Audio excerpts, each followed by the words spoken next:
Saya ni orang biasa.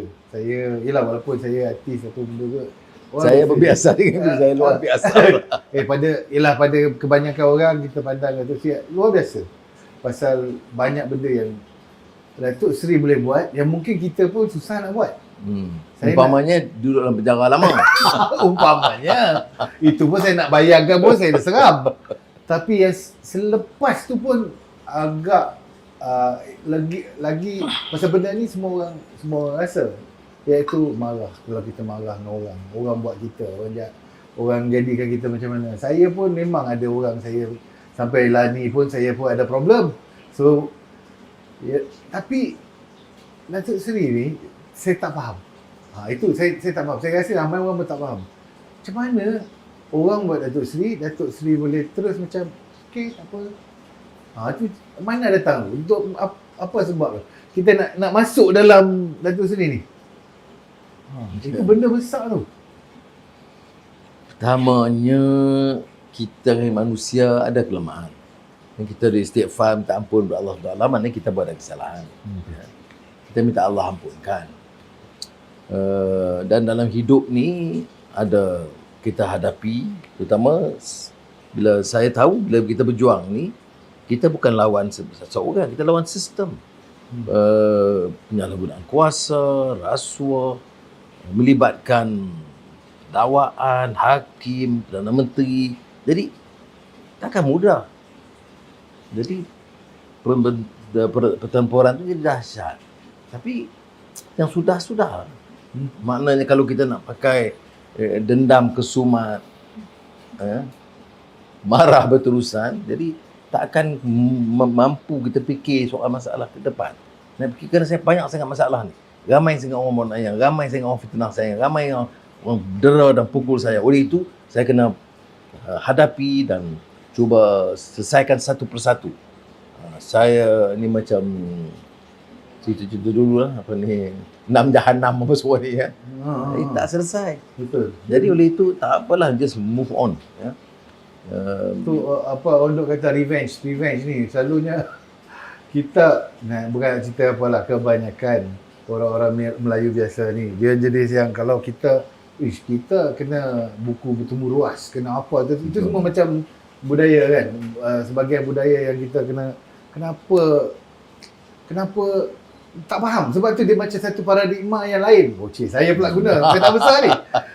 Paradigma yang lain bila Datuk Seri boleh buat. Pasal apa? Tu ada cakap kenapa dia tak bangkang ke lawan ke apa ke, pasal benda tu sangat dekat dengan hati orang kan. Ini melibatkan keluarga, melibatkan apa? Maruah, betul. Menjatuhkan aib, mengaibkan, jatuhkan maruah. Teruk betul tu. Dah betul. Saya tak Afli betul. Maknanya bukan saya nak menganggap ini satu perkara ringan. Memang berat. Sebab tu saya kata janganlah jadi itu dilakukan kepada orang lain. Jadi biar satu pengajaran. Lu zalim, saya hadapi, biar jadi pengajaran. Jadi ada orang tanya, kalau dia jadi pengajaran, macam mana orang tu tak dihukum? Itu betul juga. Ya. Sebab tu kalau setakat dia bersalah pada saya, siksa saya boleh maafkan. Dia curi duit rakyat, dia kena bayar balik. Itu ada beza dia. Betul. Atau dia lakukan jenayah, orang ni kena pukul sampai setengah mati, orang ni kena dera. Itu dia mesti ikut proses hukum. Jadi bukan saya boleh maafkan untuk semua orang. Saya boleh untuk diri saya. Untuk personal saja lah. Ya, untuk personal. Tapi jangan anggap ini satu perkara yang besar sangat, sebab banyak dalam sejarah Nabi-Nabi sehinggalah pejuang-pejuang yang lain, ramai yang fikir kita tak perlu terlalu terikat dengan masa lampau, penderaan masa lampau, tapi biar ada pengajaran. Betul. Tapi masih lagi pada saya itu adalah salah satu kuasa adiwira sebenarnya. Adiwira itu sesuatu yang membuatkan bukan orang biasa yang macam saya cakap, orang biasa yang duduk di luar sana, benda tu mudah untuk orang buat dan untuk diterima kan. Tapi sebab tu pada saya, pandangan saya, benda tu besar. Okey, boleh tak? Mana lebih senang kita sampaikan macam Betul. dalam tazkirah lah. Ha. Kita akan mesti sedia maaf, tapi bila kena diri sendiri dan melibatkan maruah isteri, anak-anak, Betul. Betul. penderaan yang lama macam saya 10 tahun lebih, 10 tahun lebih di penjara, itu tidak mudah. Saya pun tak anggap macam mudah. Betul. Kadang-kadang gekam juga. Ya. Kadang-kadang kena kerajang, ada, bukan tak ada. Bagi manusia kita ada, tapi kita fikir balik, macam mana? Kita nak rangkul kekuatan, bawa perubahan, atau nak selesaikan masalah Kita personally betul.